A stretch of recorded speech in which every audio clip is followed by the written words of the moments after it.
Okay, we are going to go through the tabs in our Loud Cloud Classroom so that you are familiar and get comfortable with your online learning here in Loud Cloud. First of all, we have the calendar. The calendar is very important.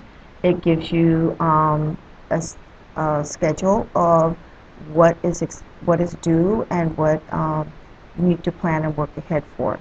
I do recommend a student, this is a great tool to use. However, I highly suggest that students always go to the task tab. The task tab is where the calendar, you can see your assignments and your discussion questions when it's due.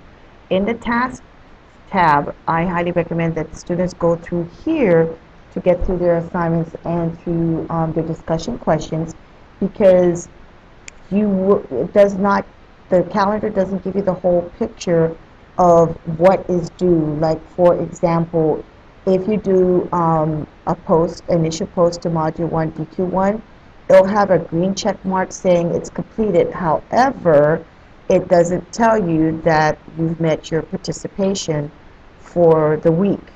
So I always tell my students to go through the task tab. Then you're going to go to the main form.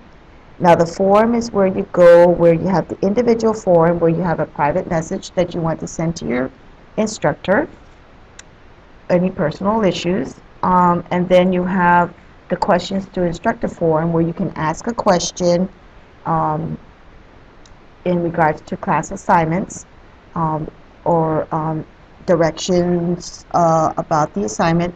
This is where it's a public forum where everybody can see it. You may have a question that somebody else may have the same question. So this is a good place to share what the question may be, and they can see my answer at the same time.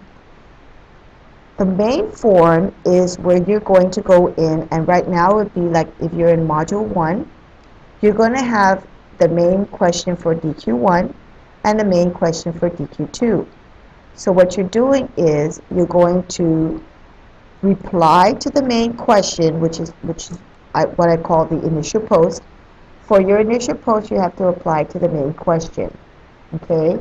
And you get points for your initial post to DQ1, and then you get points for your initial post to DQ2. So once you've posted your main question, then you're going to um, reply to one student, one classmate, uh, one post to one classmate on 3 different days. So let's say you've done your initial post, and here we have a student who's done his initial post.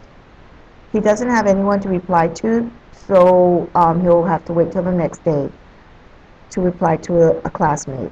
There is also my optional DQs that I highly recommend students to participate on, so that we can learn and share from each other, as well as replying to one classmate on 3 different days. Okay? So that's how you would go into the main form and get your points for your initial post to DQ1 and 2, and your participation points to DQ1 and 2. Okay?